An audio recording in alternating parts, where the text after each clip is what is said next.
আসসালামু আলাইকুম রহমতুল্লাহ, আশা করি অনেক ভালো আছেন। আজকে গুরুত্বপূর্ণ আর একটি সেশনে চলে এসেছি। আমাদের তৃতীয় পার্ট চলছে, এটা অর্থাৎ right forms of verbs, NTRCA ইংলিশের রাইট ফর্মস অফ ভার্বসের তৃতীয় পার্ট চলছে।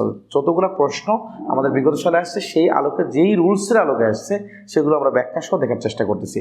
দেখেন, এই প্রশ্নটা আসছে হি ওয়াজ ইউজ টু, 16তম স্কুল নিবন্ধনে আসছে হি ওয়াজ ইউজ টু। এরপরে কোন ভার্বটা বসবে, ভার্বের কোন সঠিক ফর্মটা বসবে? তাহলে এরপরে কি হেল্প, হেল্পিং, হেল্প না টু হেল্প, কোন অপশনটা বসবে? দেখেন, এর পূর্বে আমরা একটা মাসলা দেখে আসবো। এর পূর্বে কোন রুলসের আলোকে এটা আসছে, কোন রুলসের আলোকে? অতীতে কোনো অভ্যাসমূলক কাজ বোঝাতে, কারণ অতীতে কোনো অভ্যাসমূলক বাক্যে morals verb use to use করা হয়। আর এক্ষেত্রে নিম্নের দুইটি স্ট্রাকচার ব্যবহার করা হয়। একটা হচ্ছে সাবজেক্টের পরে যদি ডিরেক্ট ইউজ টু হয়, সাবজেক্টের পরে যদি ডিরেক্ট ইউজ টু হয় তাহলে তারপর ভার্বে কি বসে?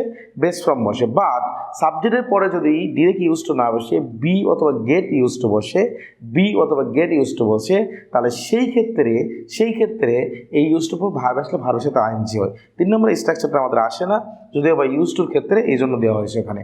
আচ্ছা, তাহলে সাবজেক্ট, যেমন দেখেন উদাহরণ দেখলে আপনারা বুঝবেন যে সাবজেক্টের পরে কি আসছে?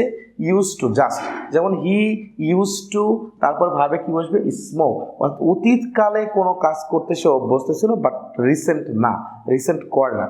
যেমন হি ইউজ টু স্মোক, সে অতীতকালে এই যে স্মোক করতে, কি ধূমপান করতে অভ্যস্ত ছিল, কিন্তু এখন আর করে না, ছেড়ে দিয়েছে। বাট এই যে যদি ইউজ টুর পরে বি অথবা গেট, বিভাগ অথবা গেট যদি হয়, তাহলে সেই ক্ষেত্রে অবশ্যই লাগবে। যেমন he is use to taking coffee, he is use to taking tea, সে মানে বর্তমান সময়। এখন এইটা ডিপেন্ডস করবে এই ভার্বের উপর। এটা যদি বর্তমান কালে থাকে তাহলে বর্তমান কালে সে কোনো কাজে অভ্যস্ত, অতীতকালে যদি থাকে যেমন ওয়াজ থাকবে অথবা গেটের পাস গট থাকবে, তাহলে সেই সময় সে অতীতকালে কোনো কাজ করতে অভ্যস্ত বোঝাবে। তাহলে he use to taking coffee, say coffee খেতে অভ্যস্ত। তাহলে ক্লিয়ার কিনা? তাহলে আমরা কি বুঝলাম? আমরা বললাম যদি সাবজেক্টের পরে যদি ডিরেক্ট ইউজ হয় তারপর ভার্বের বেস ফর্ম, আর যদি সাবজেক্টের পরে যদি ইউজ টু মানে বি অথবা গেট ইউজ টু হয়, তারপর ভার্বের সাথে কি হবে? আইএনজি হবে। ক্লিয়ার? 1 নম্বর মশলা। তাহলে সেই ক্ষেত্রে আমরা যদি এখানে দেখি হি ওয়াজ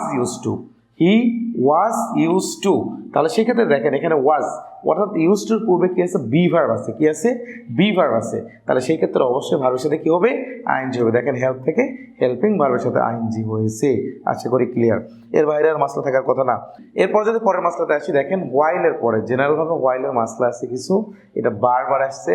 হোয়াইলের পরে যদি সাবজেক্ট থাকে, দেখেন মাসলাটা একবার দেখে আসি একটু। হোয়াইলের পরে যদি জেনারেলভাবে কোনো সাবজেক্ট থাকে তাহলে সেই সেন্টেন্সটা পাস্ট কন্টিনিউয়াস টেন্স হয়ে যায়।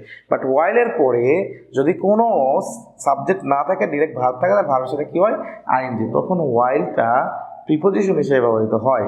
বাট হোয়াইলের পরে যখন সাবজেক্ট থাকে, এরপরে সেটা কি হয়ে যায়? পাস্ট কন্টিনিউয়াস টেন্স হয়ে যায়। হ্যাঁ, তখন হচ্ছে হোয়াইলটা কনজাংশন হিসেবে ব্যবহৃত হয়। যেমন আমরা যদি আসি, যেমন হোয়াইলের পরে কোনো ভার্ব সাবজেক্ট আসছে, আসে নাই, তাহলে ডিরেক্ট ওয়াক আছে, ওয়াকিং হয়ে যাবে। আর এই যে দেখেন ওয়াকিং হয়েছে। বাট হোয়াইলের পরে এই যে হোয়াইল আছে, হোয়াইলের পরে কি আসছে?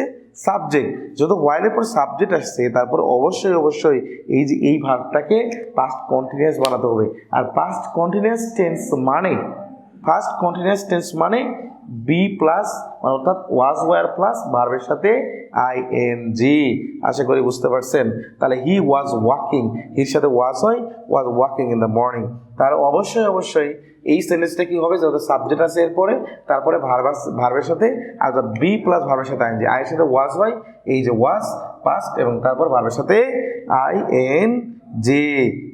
আশা করি ক্লিয়ার।